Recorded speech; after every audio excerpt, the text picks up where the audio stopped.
Hello दोस्तों, दृष्टि IAS के यूट्यूब चैनल पे आपका फिर से स्वागत है। मेरा नाम है संजूर और आज हम आपके लिए टारगेट यूपीएससी 2024 में सिंपल एंड कंपाउंड इंटरेस्ट को लेकर आए हैं। जैसा कि आपको पता है कि यह भी चैप्टर जो है वो परीक्षा की दृष्टि से बहुत ही महत्वपूर्ण है और इससे एक क्वेश्चन पूछा ही जाता है। तो हम आज इन चैप्टर पे डिस्कशन करेंगे। तो और आपको ये भी पता है कि हम लोग किसी भी चैप्टर को 3 पार्ट में करते हैं, है ना। पहले पार्ट में हम लोग कुछ बेसिक्स क्वेश्चंस के साथ कुछ बेसिक कॉन्सेप्ट को करते हैं, दूसरे पार्ट में हम लोग मॉडरेट लेवल और तीसरे पार्ट में हम लोग एडवांस लेवल के क्वेश्चंस को करते हैं, जो कि एग्जाम के लिए बहुत ही महत्वपूर्ण होता है। हालांकि आपको बेसिक क्वेश्चन करना चाहिए या बेसिक कॉन्सेप्ट समझना चाहिए, जिससे कि आप मॉडरेट या एडवांस लेवल के क्वेश्चंस को आसानी से कर सके। तो आज हम लोग डिस्कशन करेंगे सिंपल एंड कंपाउंड इंटरेस्ट पे, हिंदी में कहते हैं साधारण एवं चक्रवृद्धि ब्याज। और इसका आज ये है पहला पार्ट, मतलब भाग वन। भाग वन में हम लोग क्या करेंगे कि कुछ क्वेश्चंस के साथ साथ इसके कुछ बेसिक्स, फॉर्मूला या कह सकते हैं शॉर्ट ट्रिक वगैरह अगर कुछ होगा तो हम उसको बता देंगे। और आपको ये भी बता दें कि ये जो चैप्टर है ये कहीं ना कहीं परसेंटेज पे बहुत ज़्यादा डिपेंड है। अगर आप परसेंटेज बहुत अच्छे से पढ़ लिए होंगे, हालांकि मैंने परसेंटेज को पहले ही पढ़ा दिया है, इसके पीछे रीजन यही रहता है कि आगे जितने भी चैप्टर आने वाले होते हैं ना, चाहे प्रॉफिट लॉस हो या सिंपल एंड कंपाउंड इंटरेस्ट हो या क्या नाम है, टाइम एंड वर्क हो, टाइम एंड डिस्टेंस हो, ये सारे कहीं ना कहीं परसेंटेज से बन जाते हैं बहुत आसान तरीके से। तो परसेंटेज का बहुत बड़ा रोल रहेगा यहाँ पे, हिंदी में उसको प्रतिशत कहते हैं। हम लोग इसको भी 3 पार्ट में कर चुके हैं और आपको बताया भी जा चुका है कि उसको कैसे ज़्यादा से ज़्यादा आप बना सके या इसको कितने जल्दी आप उसको हल कर सकेंगे। तो चलिए बिना देरी के आज हम लोग सीधे इसके कुछ कॉन्सेप्ट को समझने की कोशिश करते हैं। हिंदी में सिंपल इंटरेस्ट को हम लोग एसआई और कंपाउंड इंटरेस्ट को सीआई लिख देते हैं शॉर्ट फॉर्म में। और हिंदी में हम लोग इसको साधारण ब्याज और चक्रवृद्धि ब्याज कहते हैं। तो सबसे पहले आप ये समझिए कि साधारण ब्याज और चक्रवृद्धि ब्याज में डिफरेंस क्या है। साधारण और चक्रवृद्धि, इसको साधारण ब्याज और इसको चक्रवृद्धि ब्याज क्यों कहा जाता है, सबसे पहले आप ये समझिए, उसके बाद हम कुछ और बात पे चर्चा करेंगे। एक छोटी सी बात समझिए कि आप किसी व्यक्ति से 100 रुपये उधार लेते हैं, उसके कुछ समय के बाद, कुछ अंतराल के बाद उसको आप जब पैसा लौटाने जाते हैं तो वो आपसे कुछ चार्जेज लेता है एक्स्ट्रा। वो पैसा के अलावा एक्स्ट्रा जो चार्जेज है ना, उसी को हम लोग इंटरेस्ट कहते हैं, जिसको हिंदी में ब्याज कहा जाता है। अब आप बोलेंगे कि इंटरेस्ट तो है लेकिन इसमें साधारण लग जाता है और एक कहीं पे चक्रवृद्धि लग जाता है, दोनों में अंतर क्या है। देखिए साधारण ब्याज जो होता है ना, हम इसको 2 कैटेगरी में रख रहे हैं। साधारण ब्याज में जो मूलधन है वो हमेशा समान रहता है।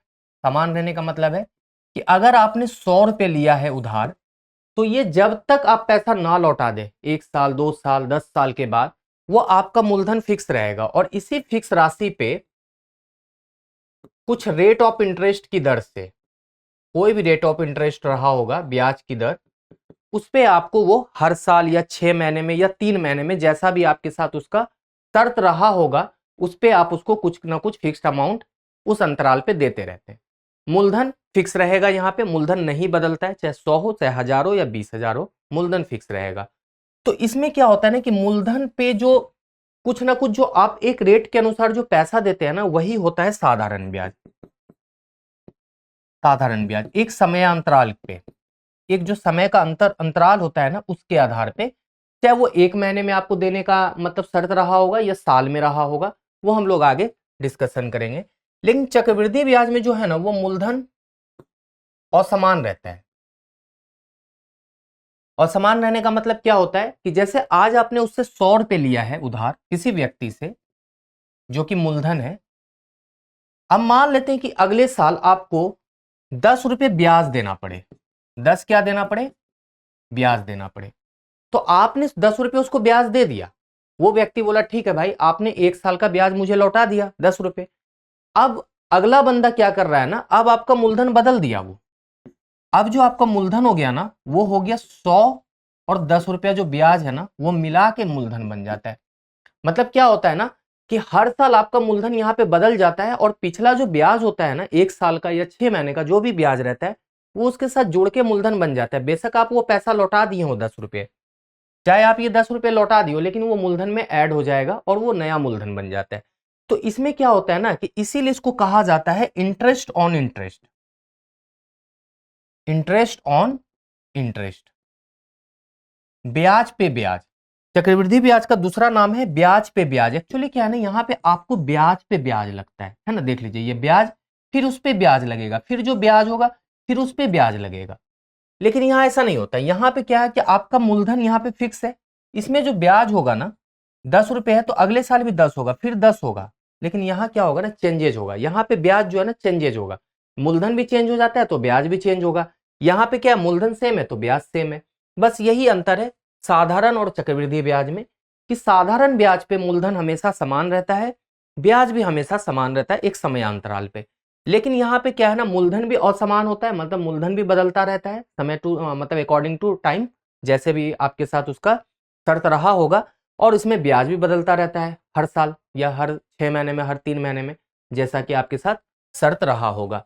तो आप ये तो समझ गए साधारण और चक्रवृद्धि ब्याज में क्या अंतर है। सबसे बड़ा अंतर यही था जो मैंने आपको समझा दिया। अब चलते हैं कि साधारण ब्याज में किन किन चीजों का ध्यान रखना है आपको और क्या क्या इसमें होता है। देखिए, साधारण ब्याज में मूलधन होता है, जिसको कि इंग्लिश में प्रिंसिपल भी कहते हैं, है ना, प्रिंसिपल। उसके बाद इसमें दर होता है, जिसको इंग्लिश में रेट कहते हैं। समय होता है, जिसको इंग्लिश में टाइम कहते हैं। इसमें सिंपल इंटरेस्ट होता है, जिसको साधारण ब्याज लिखा हुआ ही है आपके पास, साधारण ब्याज। अमाउंट होता है, हिंदी में मिश्रधन होता है।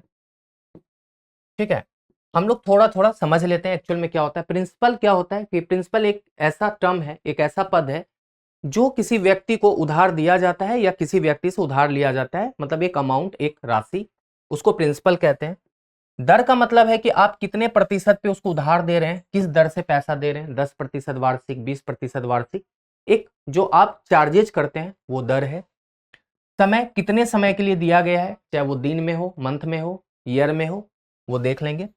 सिंपल इंटरेस्ट, साधारण ब्याज, इसका मतलब है कि जब आप निश्चित समय अंतराल पे जब उस व्यक्ति को पैसा लौटाने जाते हैं मूलधन के अलावा, उसको ब्याज कहते हैं। अमाउंट का मतलब है कि जब आप मूलधन और प्रिंसिपल दोनों को जोड़ देंगे तो वो बन जाता है अमाउंट। इसका एक फॉर्मूला याद रख लीजिए सिंपल इंटरेस्ट का, साधारण ब्याज का, P गुना R गुना T अपॉन 100। रेट का फॉर्मूला की बात करें तो SI गुना 100 बटे P इंटू टी। टाइम की बात करें तो SI into 100 P into R। अगर प्रिंसिपल की बात करें तो ये हो जाएगा SI इंटू 100 टाइम गुना रेट। और अगर अमाउंट की बात करें तो प्रिंसिपल प्लस सिंपल इंटरेस्ट। आपको इतना याद रखना है फॉर्मूला, बहुत बेसिक सा फॉर्मूला है, ये आपको याद रहनी चाहिए। अगर हम CI की बात करें, मतलब चक्रवृद्धि ब्याज की, इसमें क्या क्या फॉर्मूला होता है। अगर टर्म की बात करें तो टर्म्स देखिए यही है, इसमें भी यही टर्म्स होता है, बस यहाँ पे CI हो जाता है ना, और यहाँ पे चक्रवृद्धि ब्याज हो जाएगा। अमाउंट यहाँ पे भी मिश्रधन ही कहा जाता है, टर्म्स यही रहेगा। इसमें एक फॉर्मूला होता है, बस आप उसको याद रख लीजिए, अमाउंट बराबर principal into 1 plus R upon 100 पे पावर टाइम। और अगर CI की बात करें, डायरेक्ट अगर CI निकालना हो तो P into 1 plus R upon 100 पे पावर T माइनस प्रिंसिपल। क्योंकि अमाउंट में प्रिंसिपल को घटा देंगे तो कंपाउंड इंटरेस्ट आ जाता है, इसलिए यहाँ पे डायरेक्ट हम कंपाउंड इंटरेस्ट निकाल सकते हैं, या CI निकालने के लिए आपको अमाउंट में प्रिंसिपल घटाना पड़ेगा। आपको इन सब फॉर्मूला का थोड़ा सा ध्यान रखना है, बाकी आप क्वेश्चन बहुत आसानी से कर लेंगे। एक फॉर्मूला और होता है, आप याद रख लीजिएगा, CI minus SI for 2 years. इसका फॉर्मूला होता है P इंटू R अपॉन 100 पे पावर स्क्वायर। आप इसको याद रखिएगा, ये बहुत ही इंपॉर्टेंट फॉर्मूला है, आपको बहुत ही काम देगा। हम इसको बॉक्स में बना देते हैं जिससे कि आप इसको समझ ले कि ये थोड़ा सा इंपॉर्टेंट है, क्योंकि अगर आप इसको याद रख लेते हैं तो आप बहुत डिटेल में बनाने से बच जाएंगे, इसको बहुत आसानी तरीके से आप इसको सॉल्व कर लेंगे। बस आपको ये याद रखना है, इसमें से आप CI minus SI for 2 years निकाल लें। अगर ये दिया रहता है तो आप प्रिंसिपल निकाल सकते हैं, दोनों दिया रहेगा तो रेट निकाल सकते हैं, कुछ भी आपके पास यहाँ पे निकालने की संभावना बनी रहती है। अब हम लोग सीधे क्वेश्चन पे आएंगे और यहाँ से समझाने की ज़्यादा कोशिश करेंगे। साधारण ब्याज पर एक धनराशि 3 वर्ष में 884 और 4 वर्ष में 962 हो जाती है तो ब्याज की दर ज्ञात करें। देखिए यहाँ पे साधारण ब्याज की बात हो रही है, पहले क्लियर कर दिया कि कंपाउंड इंटरेस्ट नहीं है, मतलब ब्याज पे ब्याज नहीं लगेगा, यहाँ पे साधारण ब्याज है। कोई राशि 3 वर्ष में 884 हो जाती है, मतलब समय है 3 हो जाती है, मतलब 884, मतलब यहाँ पे अमाउंट है। क्लियर। फिर वही राशि 4 वर्ष में 962 हो जाती है, तो हम देख पा रहे हैं कि एक वर्ष के अंतर पे कितना बढ़ गया ब्याज, ब्याज ही तो बढ़ रहा होगा ना, क्योंकि प्रिंसिपल तो सेम है। तो हम कहेंगे यहाँ पे कि सिंपल इंटरेस्ट अगर एक वर्ष का SI फॉर 1 ईयर का अगर निकाल लें तो पता नहीं लग जाएगा, 962 माइनस 884। देखिए 12 में 4 गया, कितना हो जाएगा, 12 में 4 गया 8, और 15 में 8 गया 7, 78 रुपये एक्चुअल में एक साल का ब्याज लग रहा है। और आपको मैंने पहले ही बताया कि सिंपल इंटरेस्ट में हर साल ब्याज समान होगा, या मतलब हर समयांतराल पे ब्याज समान होगा, या एक साल पे है तो आगे भी ब्याज समान होगा। हम देख रहे हैं कि 3 वर्ष में कोई राशि 884 हो गई, तो SI फॉर 3 ईयर्स कितना रहा होगा, 78 गुना 3, 8 तिया 24, 7 तिया 21, 2 23, मतलब 234 रुपये एक्चुअल में ब्याज रहा होगा। और अमाउंट है 884, तो हम कहेंगे कि प्रिंसिपल कितना रहा होगा, तो 884 में 234 घटा दीजिए तो आपको ब्याज पता लग जाएगा। 4 में 4 गया 0, 8 में 3 गया 5, 8 में 2 गया 6, एक्चुअल में 650 रुपया मूलधन रहा होगा। 650 मूलधन है, एक वर्ष का ब्याज है 78 रुपये, तो आपको रेट निकालने में क्या दिक्कत है, आपसे रेट ही तो पूछा है। तो रेट का फॉर्मूला आपको पता है, simple interest into 100 upon P into time. अब देखिए सिंपल इंटरेस्ट कितना, एक साल का ही निकाले या 3 साल का ले, उससे फर्क नहीं पड़ेगा। फिर क्या होगा कि नीचे 3 रखना पड़ेगा, एक साल का लेंगे तो टाइम 1 रखना पड़ेगा, तो हम 78 ही ले लेते हैं।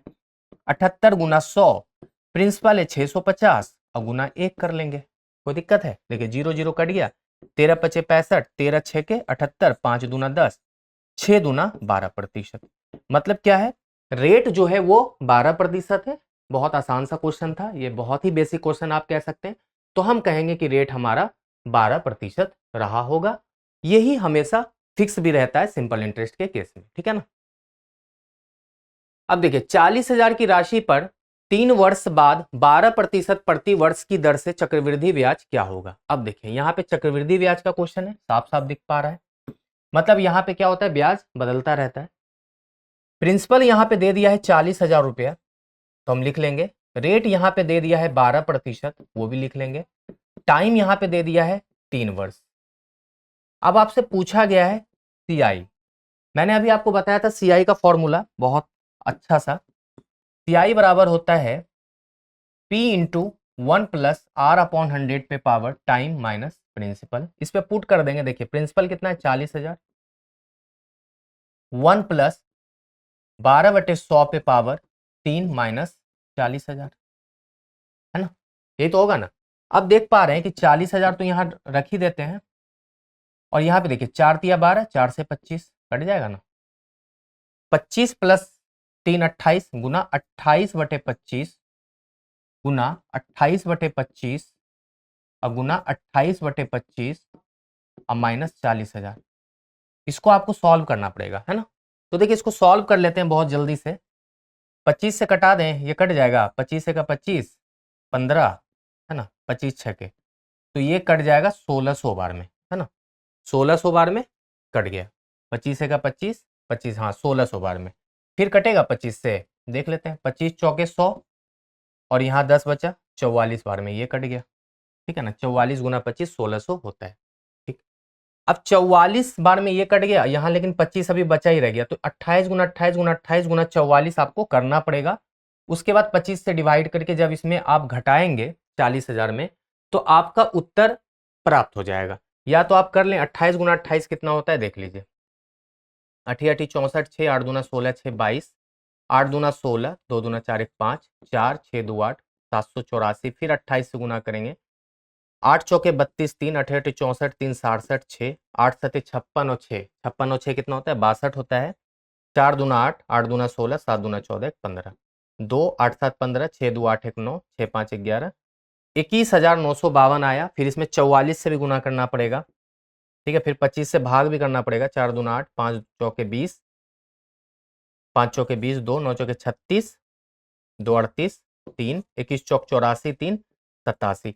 तो आप इसको मल्टीप्लाई कर लीजिएगा। देखिए अब आपको करना क्या है, मेनली आपको सॉल्व खुद कर लीजिएगा, इसमें कोई बहुत डिफिकल्ट वाली बात नहीं है। 44 को 28 से, फिर इस तीनों को गुना करके 44 से गुना करके 25 से भाग करके जब आप 40,000 माइनस करेंगे तो मोस्ट प्रोबेबली उत्तर आपका ये आ जाएगा 16,197 रुपया 12 पैसा। ठीक है ना, ये आपका उत्तर होगा, या 15,197 रुपया 12 पैसा होगा। आप एक बार माइनस करके चेक कर लीजिएगा, ये आपका काम है, क्योंकि कैलकुलेशन बड़ा है, टाइम खराब होगा गुना करने में। ये काम आप खुद कर लेना, इतना सा आपके लिए टास्क रहा, आप इसको कर लीजिएगा। अब आपको इसका थोड़ा सा एक ट्रिक बता देते हैं, अगर किसी बच्चे को फॉर्मूला याद नहीं रहता है तो वो क्या करेगा। ठीक है, ये भी तो इंपॉर्टेंट है ना। अब देखिए यहाँ पे हम रेट से बना लेंगे। 12% को फ्रैक्शन में हम लोग क्या लिखते हैं, 3/25 लिखते हैं ना, कोई दिक्कत तो नहीं है। अब यहाँ पे हम लिखेंगे प्रिंसिपल और यहाँ लिखेंगे अमाउंट। अगर मान लेते हैं प्रिंसिपल 25 रुपये है, 3 रुपये ब्याज देंगे तो 28 रुपया देना पड़ेगा ना, फिर 25 28 और फिर यहाँ पे 25 और यहाँ 28। ठीक है ना, क्लियर। अब यहाँ पे क्या आ गया, 3 साल का था तो हम लोग 3 बार लिखा, तो 25 गुना 25 625 गुना 25 कितना आ जाता है, 625 गुना 25 है ना, गुना कर लीजिए। 5 पचे 25, 5 दूना 10, 2 12, 6 पंचे 30, 1 31, 5 दूना 10, 5 6 दूना 12, तो कितना हो जाएगा 5 2 6, 15,625। यहाँ पे आ जाएगा 15,625 और यहाँ 28 गुना 28 गुना 28 जो भी आएगा, ठीक है ना, आप गुना कर लेंगे, अभी तो मैंने किया था। उस दोनों के बीच का जो अंतर होगा वही आ जाएगा कंपाउंड इंटरेस्ट। वही क्या आ जाएगा, कंपाउंड इंटरेस्ट। जब ये कंपाउंड इंटरेस्ट पता लग जाएगा आपको, मान लेते हैं यहाँ पे जो कंपाउंड इंटरेस्ट आएगा वो किस पे आएगा, 15,625 पे, तब हम लोग क्या लिखेंगे ना कि 15,625 जो है ना वो कहीं ना कहीं 40,000 यूनिट के बराबर है ना। तो एक यूनिट का मान 40,000 अब बटे 15,625 और यहाँ पे जो भी आएगा CI का वैल्यू उतना यूनिट का मान आप निकाल देना, तो उससे भी आप बहुत आसानी से CI निकाल लेंगे। तो आपको जो भी ठीक लगे आप उस पर करने की कोशिश करेंगे। बहुत ही अच्छा क्वेश्चन है और ऐसा क्वेश्चन एग्जाम में पूछा जाता है। अब देखिए, एक निश्चित राशि पर 6 वर्षों के लिए समान ब्याज दर पर और 15 वर्षों के लिए अर्जित साधारण ब्याज का अनुपात क्या होगा।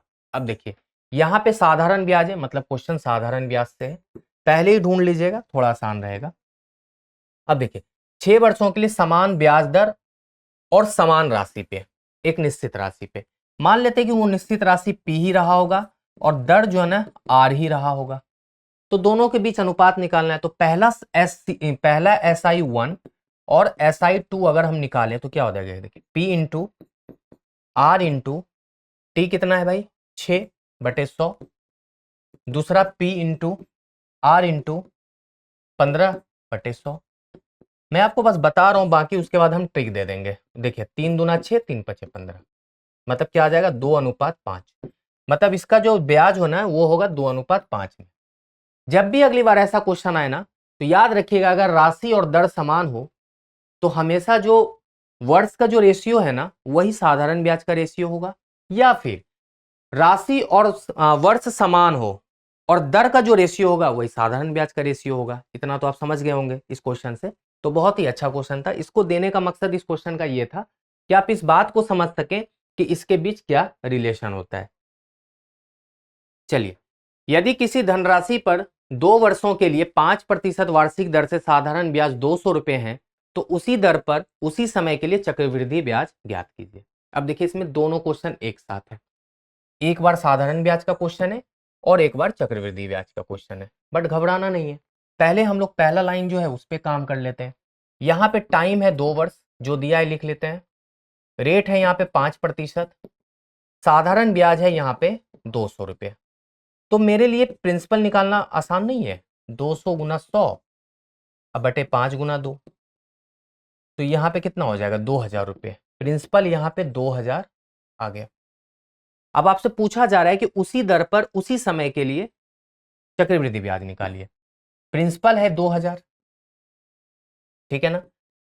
उसके बाद क्या है आपका, टाइम है यहाँ पे 2, रेट है यहाँ पे 5, तो यहाँ पे आप CI निकालना कोई बड़ी बात है, 2,000 गुना 1 प्लस 5/100 पे पावर स्क्वायर और माइनस 2000। ये तो करना है, या उस ट्रिक से कर लीजिएगा। अगर हम इसको सॉल्व करें, देखिए ये कितना बार में, 20 बार में, तो यहाँ पे हो जाएगा 2000 गुना 21/20 गुना 21/20 और माइनस 2000। सॉल्व करेंगे तो मेरा आंसर आ जाएगा, है ना। इसको कर लेते हैं। 20 से ये कितने बार में कट जाएगा, 100 बार में, और 20 से ये 5 बार में कट जाएगा। 441 गुना 5 कर लीजिए, 441 गुना 5, 1×5, 4×5 = 2, 4×5 = 22। कितना आ जाएगा, 1×5, 4×5 = 20, है ना। 21 गुना 21, ये सही किया ना, 400 पंचे 2000, हाँ ठीक है। 21 गुना 21, 441 गुना 5, 1 गुना 5 5, 4×5 = 2, 4×5 = 2, 22। मतलब कितना आ गया, 2205 और माइनस 2000। मेरा उत्तर आ गया क्या, 205 रुपया यहाँ पे कंपाउंड इंटरेस्ट आ गया, और यही मेरा सही जवाब है। 205 रुपये ऑप्शन में दिख रहा है, तो दिख रहा है डी में। तो बहुत अच्छा क्वेश्चन था और बहुत आसान सा क्वेश्चन था। 12% ब्याज दर पर 2 वर्षों के लिए चक्रवृद्धि ब्याज और साधारण ब्याज के बीच का अंतर 126 है, तो मूलधन ज्ञात करें। देखिए अभी एक फॉर्मूला बताया था मैंने आपको ना, रेट यहाँ पे 12% है, टाइम यहाँ पे 2 है, CI माइनस SI का जो मान है वो है 126 रुपये। आपसे प्रिंसिपल पूछा है, कुछ मत कीजिए, उस फॉर्मूला पे फटाफट पुट कीजिए। हम बताए थे आपको CI minus SI for 2 years equal to P into R/100 पे पावर स्क्वायर, यही था ना।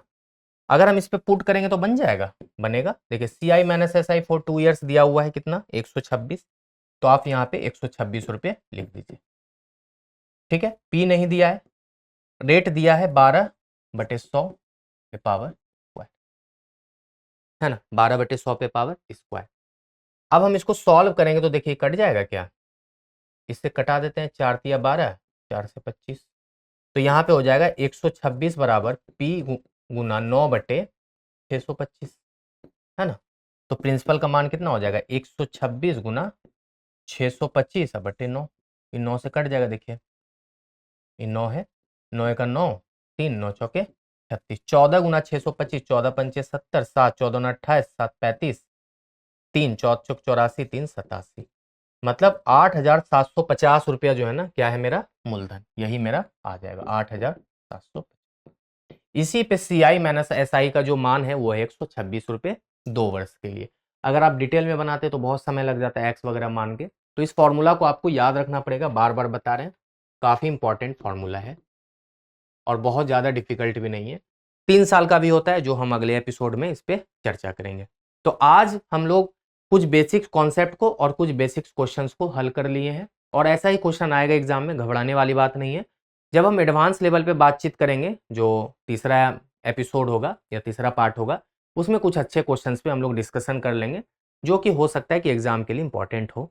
अभी हम लोग इसलिए साधारण क्वेश्चन किए कि जो बच्चे अभी CSAT के लिए तैयारी कर ही रहे हैं, जो चाहते हैं कि बहुत बेसिक से पढ़ें, तो उसके लिए ये क्वेश्चन है, और आप इसको बार बार प्रैक्टिस कीजिए।